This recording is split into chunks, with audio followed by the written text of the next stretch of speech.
আমার চ্যানেলে তোমাদের সকলকে স্বাগত। আজ আমরা ক্লাস 7-এর রায়োমার্টিন প্রশ্নবিচিত্রা থেকে ভূগোলের দ্বিতীয় পর্যায়ক্রমিক মূল্যায়নের তৃতীয় স্কুল সলভ করব।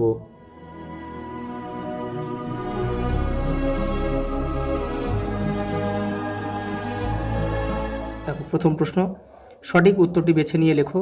হিমালয় একটি ভঙ্গিল পর্বত। এটা কিন্তু নবীন ভঙ্গিল পর্বতের উদাহরণ হচ্ছে হিমালয় পর্বত। জীবাশ্ম দেখা যাচ্ছে কোন শিলায়? পাললিক শিলায়, কারণ এই শিলা স্তরে স্তরে কিন্তু সমুদ্রের নিচে জমা হয়ে তৈরি হয়। একটি অন্তর্বাহিনী নদীর উদাহরণ দাও। এখানে হবে লুনি, কারণ যে নদী দেশের কোনো পাহাড় পর্বত থেকে উৎপন্ন হয়ে দেশের মধ্যেই কোনো জলাশয়ে পতিত হয় সেটাই হচ্ছে কিন্তু অন্তর্বাহিনী নদী। যে রূপান্তরিত শিলা বিভিন্ন সৌধ নির্মাণে কাজে লাগে তা হলো মার্বেল। যেমন কিন্তু তাজমহল কিন্তু এই মার্বেলে, তাজমহল, ভিক্টোরিয়া মেমোরিয়াল সবই কিন্তু এই মার্বেল পাথরে নির্মিত। নিম্নগতিতে নদীর প্রধান কাজ কি হয়?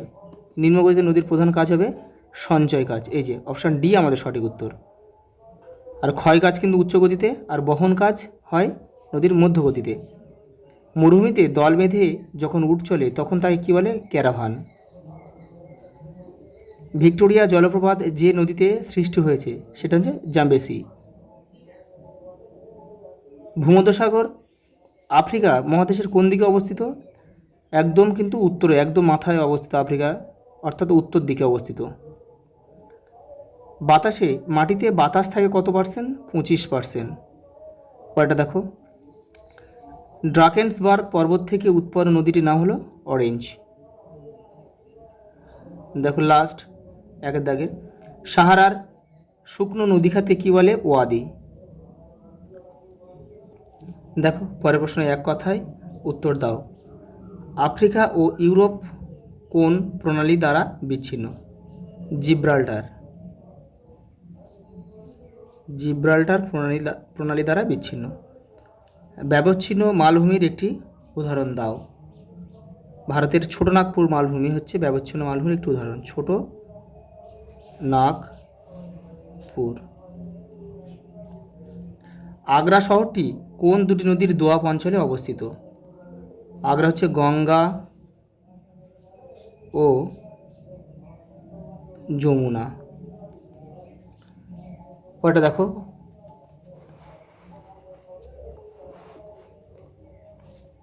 গঙ্গার একটি উপনদীর নাম লেখো। যমুনা। যমুনা হচ্ছে গঙ্গার কিন্তু প্রধান উপনদী।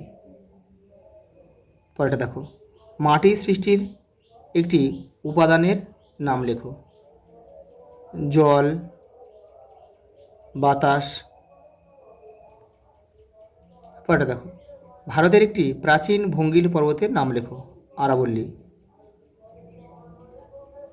আরাবল্লী এটা কিন্তু রাজস্থানে অবস্থিত। দেখো পরের প্রশ্ন, শূন্যস্থান পূরণ করো।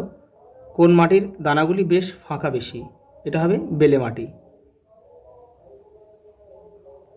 পরেরটা দেখো, আফ্রিকা মহাদেশের সর্বোচ্চ শৃঙ্গের নাম হচ্ছে মাউন্ট কিলিমাঞ্জারো।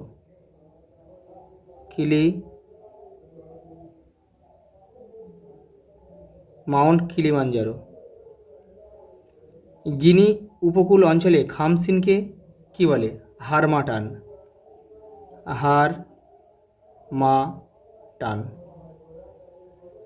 পরেরটা দেখো, পৃথিবীর ছাদ পামির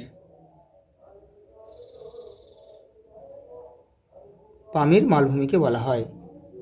পরেরটা দেখো, পৃথিবীর দীর্ঘতম নদী হলো নীল নদ। দুটো পর্বতচূড়ার মাঝখানে নিচু খাতের মতো অংশকে কি বলা হয়? উপত্যকা। পর্বত উপত্যকা বলা হয়। পর্বত উপত্যকা। তারপর দেখো, চারের দাগের যে কোনো চারটি প্রশ্ন উত্তর দাও। মালভূমিকে কেন টেবিল ল্যান্ড বলা হয়? দেখো তোমাদের বইয়ে 40 নম্বর পেজে রয়েছে। এ দেখো, মালভূমি অনেকটা, এটা লেখার দরকার না যে তোমার পড়ার টেবিলের মতো, শুধু লিখবে মালভূমি অনেকটা টেবিলের মতো। উপরটা টেবিলের মতোই প্রায় সমতল হলেও ধারগুলো টেবিলের পায়ের মতোই ঢালু ও খাড়া, এই জন্য মালভূমিকে টেবিল্যান্ড বলে। এই রেগোলিথ বলতে কী বোঝায়? দেখো 63 পেজে দেখো রয়েছে তোমাদের বইয়ের, এই যে রেগোলিথ, এটা এখান থেকে তোমাদের পুরোটা কিন্তু লিখতে হবে। দেখো পরেরটা, ইজিপশিয়ান কটন কি, এটি কোথায় চাষ হয়? এটা কিন্তু নীল নদের বদ্বীপে চাষ হয়।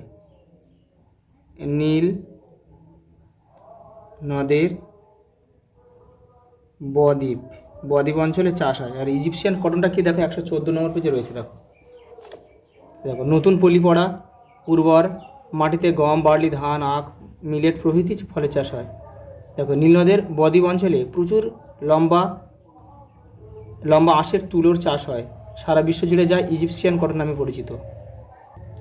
পরের প্রশ্ন দেখো, পাললিক শিলার বৈশিষ্ট্য, দুটি বৈশিষ্ট্য লেখো। দেখো 62 পেজে রয়েছে। দেখো পাললিক শিলার বৈশিষ্ট্য, এই যে এখান থেকে তোমরা করবে।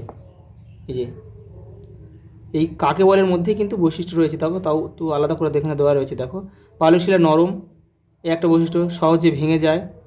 দেখো বেলে পাথর বা কাদা পাথর দিয়ে বাড়িঘর তৈরি হয়।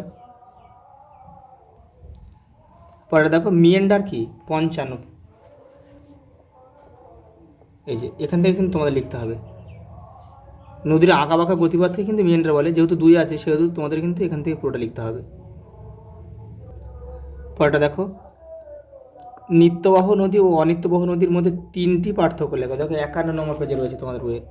এই দেখো এখানে রয়েছে নিত্যবাহ নদী আর এখানে রয়েছে অনিত্যবাহ নদী।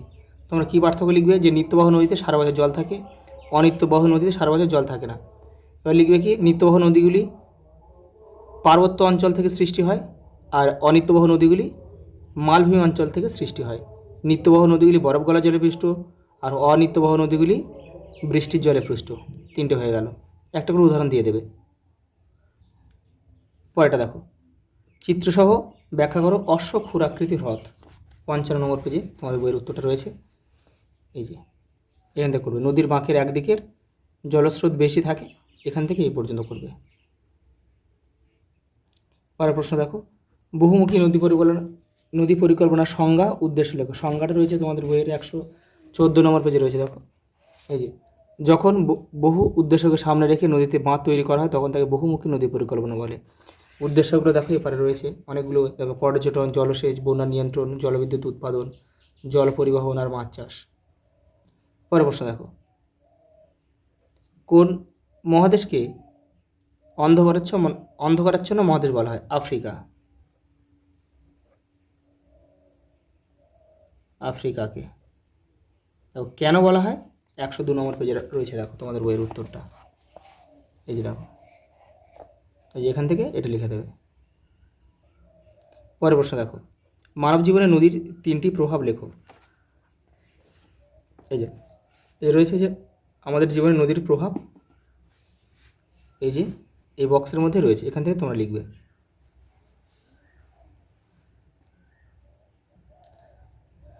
পরের প্রশ্ন দেখো, মিশরকে নীল নদের দান বলা হয় এখানে 112 নম্বর পেজে রয়েছে। দেখো এই যে এখান থেকে এই পর্যন্ত লিখবে। পরের প্রশ্ন দেখো, নদীর উচ্চ প্রবাহে সৃষ্ট ভূমিরূপের চিত্রসহ বর্ণনা করো। 54 নম্বর পেজে রয়েছে। দেখো এই যে এখানে কিন্তু অনেকগুলো ভূমিরূপ আছে, তোমরা এখানে আয় আকৃতি দেবে, ভি আকৃতি, জলপ্রপাত, এগুলো কিন্তু সব দিতে হবে এবং ব্যাখ্যা করতে হবে। পরের প্রশ্ন দেখো, আফ্রিকা মহাদেশে জলবায়ু ও স্বাভাবিক উদ্ভিদের বৈচিত্র্যের কারণ ব্যাখ্যা করো। দেখো 108 নম্বর পেজে রয়েছে। দেখো এই যে আফ্রিকা মহাদেশে জলবায়ু ও স্বাভাবিক উদ্ভিদের বৈচিত্র্যের কারণ, এখানে যে 4টে পয়েন্ট রয়েছে এই পয়েন্ট কিন্তু তোমাদের দিতে হবে। যে অক্ষরেখা, সমুদ্র থেকে দূরত্ব, সমুদ্র স্রোত আর উচ্চতা, এই 4টে বক্স কিন্তু তোমাদের লিখতে হবে। নিচেরগুলো লেখার প্রয়োজন নেই। দেখো লাস্ট প্রশ্ন, নীলনদ অববাহিকাকে কয়টি ভাগে ভাগ করা যায় ও কী কী, তাদের সম্পর্কে বর্ণনা দাও। দেখো 113 নম্বর পেজে রয়েছে। দেখো এটা 5 ভাগে ভাগ করা যায়, 5 ভাগে দেখে নাও। এই যে নীল নদের অববাহিকা, এটা হচ্ছে উৎস, নদীর উৎস অঞ্চল, তানজানিয়া দেশের বুরুন্ডির মালভূমি অঞ্চল, এগুলো কিন্তু লিখতে হবে। তারপরে অববাহিকার উচ্চ অংশ, তারপরে মধ্য অববাহিকা, তারপর রয়েছে অববাহিকার নিম্ন অংশ, লাস্ট রয়েছে বদ্বীপ অঞ্চল। এই যে কায়রো থেকে ভূমধ্যসাগর, উর্বর পলি সমৃদ্ধ কৃষি এলাকা, এই দেখো নীলনদ অববাহিকা। আচ্ছা এই পর্যন্ত, দেখা হবে পরের ভিডিওতে।